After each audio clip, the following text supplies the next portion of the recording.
मारो बच्चों हमारी कदर नहीं करे, कोई प्रोग्रेस नहीं है। अब जो नहीं जानते अभी से मेरा चैनल है उसके ऊपर ओके करो, सब्सक्राइब करो और मेरे से जुड़े रहो। बहुत सारी बातें ऐसी बताई है मैंने जो आप कल्पना नहीं कर सकते हो। हजारों बातें अंदर डाली मैंने वीडियो के माध्यम से ताकि आप तक पहुँचे, आप उसका आनंद लो। कोई माइनस पॉइंट है तो उसको पढ़ाई के लिए, धंधे के लिए, घर की परेशानियों के लिए, मतलब बहुत सारी, जिसकी सगाई नहीं हो रहे, संबंध नहीं हो रहे, क्या कारण है क्या नहीं है, हाइट नहीं बढ़ रही उसके लिए मैंने बताया, पढ़ाई नहीं आ रही उसके लिए बताया, जॉब नहीं लग रहा है उसके लिए मैंने बताया, बहुत सारी चीज़ें बताई है। तो चैनल से जुड़े रहिए, अच्छे हो, मैं आपको कुछ न कुछ दे के जाऊँगा। तो कई लोग मुझे प्रश्न करते कि महाराज जी मारो बच्चो आलसी घणो, मारा बच्चा ने पढ़ाई नहीं आवे, मारो बच्चो हामी घणो बोले, मारो बच्चो मारी कदर नहीं करे, कोई प्रोग्रेस नहीं है। तो हम एक ही प्रश्न करते हैं उनसे कि आप दूध किसका पिलाते हो? कि हम दूध तो भैंस का पिलाते हैं। तो पछे भाई इनो तो इलाज मरकन है ही को नहीं। अब कई लोग बोलते भैंस के दूध में क्या फर्क है? एक बात का ध्यान रखना देवियों, कल एक अनजान गाय को, जिस गाय को आप जानते भी नहीं हो, उस गाय को एक रोटी और थोड़ा सा गुड़ दे देना और टाइम देख लेना, अपनी दीवार पे लिख देना कि 5:05 पे मैंने एक रोटी गाय माता को दी है। दूसरे दिन उसी टाइम पे वो गैया मैया आपके द्वार पे आ जाएगी। टाइम देख लेना आप। और भैंस ने बादाम रो हलवो खिलाई जो और जावण दी जो भैंस ने जटे कादो देखियो, वह मेकअप कराओ ने ब्यूटी पार्लर में घुस जाई। उस भैंस को कोई लेन देना नहीं कि मारो मालिक मारो बाट जोवे, मारो पाडियो मारी बाट जोवे, विने कोई लेन देनो, विने तो कादो मिलनो, वह मेकअप कराने वास्ते माई जाई फ्री। दूसरे नंबर, गाय माता जब गाय के बछड़े को जन्म देती है तो कहीं के वो बीछियो, कहीं के वो बीछियो, पछे के वो टोगड़ियो, पछे के वो नारकियो, पछे के वो बलद। कितना रूप रिया? 4 रिया। और भैंस जिन दिन पाडा ने जन्म देवे, जिन दिन पाडो और मरे जीते ही वो पाडो ही रेवे। वो बात दिमाग रे माने। अबे भैंस रू दूध पीवे में प्रोग्रेस मांगो तो कोई समझौता नहीं है। तीसरे नंबर, एक काम करना, भैंस के बच्चे को देखना। भैंस का बच्चा जब दूध पीता ने, पी के एक तरफ जाके सो जाएगा, आलस करेगा। और गाय रा बछड़ा ने देख जो, जैसे ही दूध पिएगा करेला पूंछड़ो ऊंचो और चौथा गेर में गाड़ी।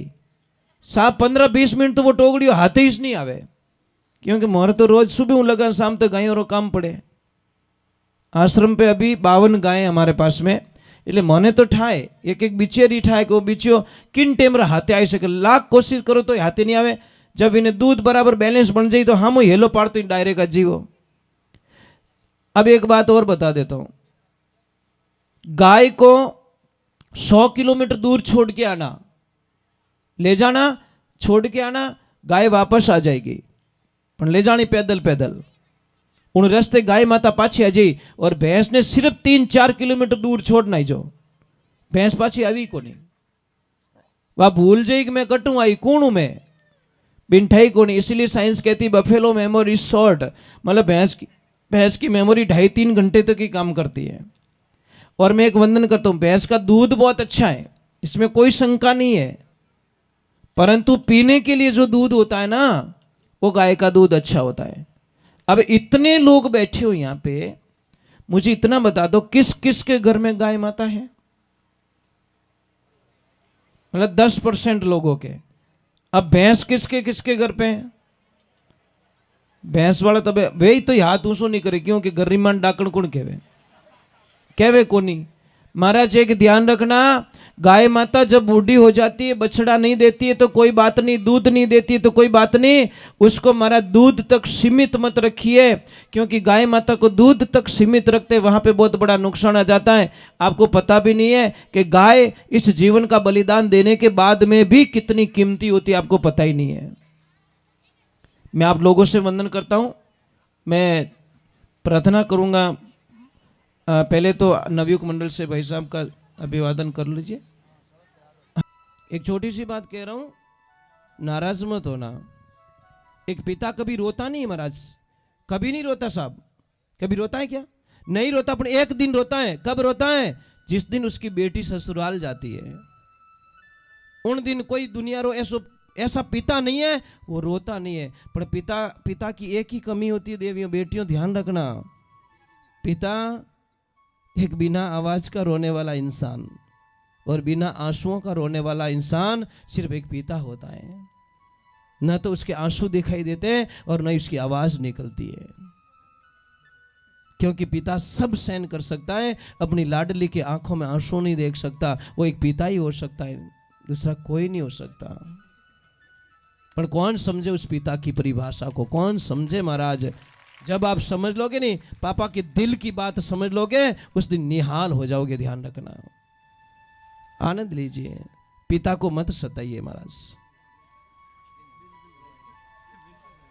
एक बेटी ससुराल जाती 6 महीना नहीं हुए, पाछी आने के please mom I don't like, I not accept, my husband is black.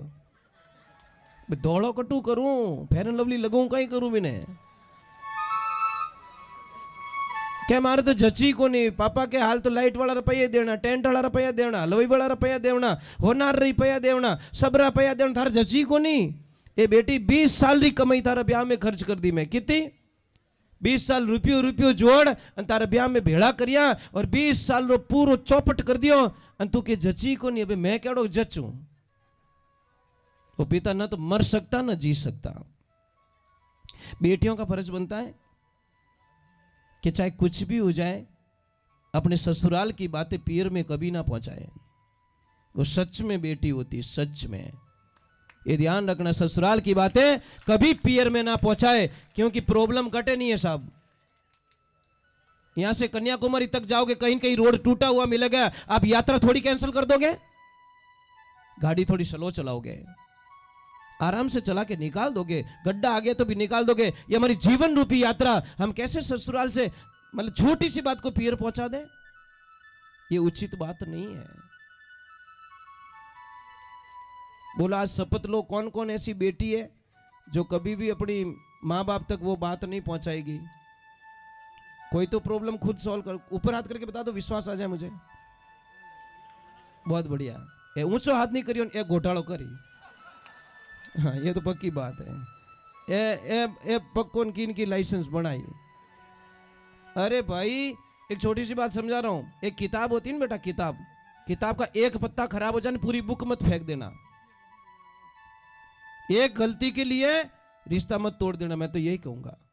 एक पत्तो खराब रह जाए बासा तो उन पत्ता ने फोल्ड कर दो या निकाल दो, पर पूरी बुक थोड़ी फेंक देंगे। तो रिश्ता जोड़ो मजबूती। आज रिश्ता कमजोर हो गया, ध्यान रखना। और जो बाप बेटी के पैसे लेता ना, वो बाप होता ही नहीं। पहले बात तो वो तो दुनिया का सबसे बड़ा राक्षस होता महाराज। उससे बड़ा राक्षस धरती पे कोई हो नहीं सकता। जो बेटी ने बेच ले, उन्हें बाद में की नहीं बच्ची उनकने। पता नहीं कैसे लोग बेटी के पैसे ले लेते महाराज। आपको बताएं तो ले तो दो रही मरी महाराज, ये पक्की बात। ये यहां पे बैठ के बोल रहा हूं। जो बाप बेटी के पैसे लेता है वो मिनक है ही को नहीं। पहली बात तो भूल में भी मिनक बनाई दियो महाराज। अरे जिन्हें बेटी नहीं है नहीं वे महाराज पराई बेटी ने लेर आप आंगणा में फेरा देवे कि मारे बेटी को नहीं भई जे बेटा ही है कि नहीं, बेटी उधार ले खोड़े ले और धर्मरी बेटी बनाए और पछे फेरा दे। ए बेटी रा बापो जिन्हें बेटी नहीं है वो एड़ो काम करे और थाने बेटी दी था बेटी बेच ली। ऐसा काम मत करो। और कोई बेटी बेचने वालों सुखी नहीं रही आज दिन तक धरती माते, क्योंकि भगवान सब सहन कर सकते हैं। जो बेटी रो नहीं हगो हो सके वो दूजो किनो हगो बनी, किनो भलो कर सके के? किने बेटी नहीं हो तुलसी पढ़ावे कि नहीं पढ़ावे? तुलसी विवाह कराते लोग कि भाई मारे बेटी नहीं है, मारी मजबूरी है तो मैं तुलसी विवाह करता हूं, पर दान कन्या दान जरूर करूंगा। तो आपको मिली है कन्या, मिली ना, बड़े भाग से मिलती है। तपस्या करते हैं तब कन्याओं का जन्म होता है घर में।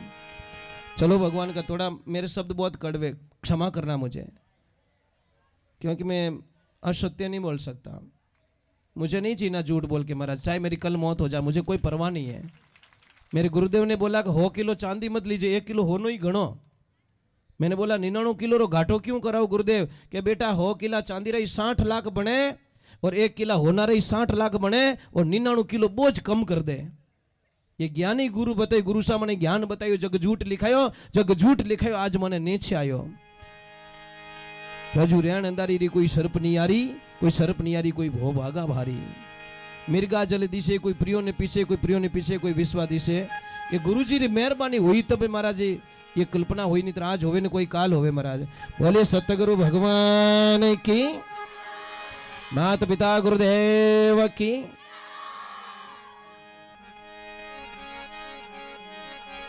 चलो एक बार जय जोर बोलो, बोलिए महादेव की। भाई एक बात बताऊं आपको, हाँ, आप लोग बहुत अच्छे हो। कारण क्या बताएं, हम थोड़ा आए तो थक गए थे, पर आप लोगों ने इतनी एनर्जी दे दी हम लोगों को। आई एम ओके यार, I am really very happy, thanks. बहुत अच्छे लोग आप, एक्टिव लोग। देखो मुझे, देखो ना तो बुजुर्ग लोगों ने परेशान किया, ना बच्चों ने परेशान किया। यही आपके गांव की महानता। और आपके गांव से एक और बात सीख के जा रहा हूं आज मैं। जहां पे जिन महापुरुषों के घर पे मैंने भोजन प्रसाद ग्रहण किया था, मैं एक बात वहां से नोट करके निकला। मैं हर चीज को नोट कर देता हूं। सेठ जी एक बात बहुत अच्छी लगी आपके घर की, आपके घर का जो आंगना था ना, आंगना इतना अच्छा लगा कि मेरे दिल में बस गया महाराज। मैं जाऊं, ये सबसे सुपर है। ये टाबर बीमार क्यों रहे? उन्होंने मिट्टी में खेलन नहीं देवा। 5 तत्व है, अगर तत्व की कमजोरी पड़ेगी तो महाराज माइनस पॉइंट आएगा। बच्चे जो मिट्टी में खेलते वो बीमार नहीं पड़ते। जो बच्चे मिट्टी में नहीं खेलते वो बच्चे टाइम टू टाइम दोनों नाक मुंह हेडो निकलिया करे उन्होंने। अरे भाई सीधा हिसाब है। आप पानी से बच्चे को खेलने देते नहीं, कीचड़ में बच्चे को खेलने देते नहीं, मिट्टी में खेलने देते नहीं। और इसका बताऊं मैं, प्रमाण बताऊं क्या? आप देखना जो रोड पे ये जो करते हैं कुछ लोहे का काम, टेंट तान के, उनके बच्चे देखना सर्दी में भी सिविल ड्रेस में रहे। उन्होंने की नहीं रहे ना, आप 4 गूदड़े ओडा होते तो ये मामलो गड़बड़ी है। समझ में आ रहे नहीं? क्योंकि वो मिट्टी में खेलते हैं। और जो शास्त्र भी कहता है आप मिट्टी से बच्चे को दूर मत रखो। जितना मिट्टी में खेलेगा, इसको मैं 4-5 घंटे मिट्टी में छोड़ता हूं, फुल एकदम मेकअप करके आता है, रड़ी एकदम पूरी भूत बनन आवे, जने मैंने जीव हो रहे हाँ तेरी बीमारी गई बेटा। क्योंकि आश्रम पे बहुत सारी गायें हैं ना, गायों का वो मिट्टी रज उड़ती है, वो करता है, वो धूल में खेलना, मिट्टी में खेलना, ये करना मुझे बहुत अच्छा लगता है। बराबर नहीं कि मारा छोरा धूलो लाग जे, धूलो कहीं बोलते इंजेक्शन ठोकी ठा पड़ी। हाँ दूजकी भाई टाबरो, भाई मिट्टी में बहुत ताकत है साहब, बीमारी हजारों बीमारियां खत्म करती है मिट्टी। तो आप कल्पना भी नहीं कर सकते मिट्टी में इतनी ताकत होती है, पर मिट्टी को टच नहीं होने देते बच्चे को हम लोग। भले सतगुरुदेव की जय हो। और बच्चे लोगों, कल से कीचड़ सरकार जिंदाबाद। कैडी ड्रेस पहराओ तो अपने मेकअप करन घरे जावणो, 2 डंडा खाई लेना, अपन कहना मैं तुम्हारी एनर्जी प्राप्त करके आया हूं। अच्छी ड्रेस मत बिगाड़ जवा, नहीं तो પછી होली दिवाली में ड्रेसों नहीं मिलेला। भले कृष्ण कन्हैया लाल की, महादेव की।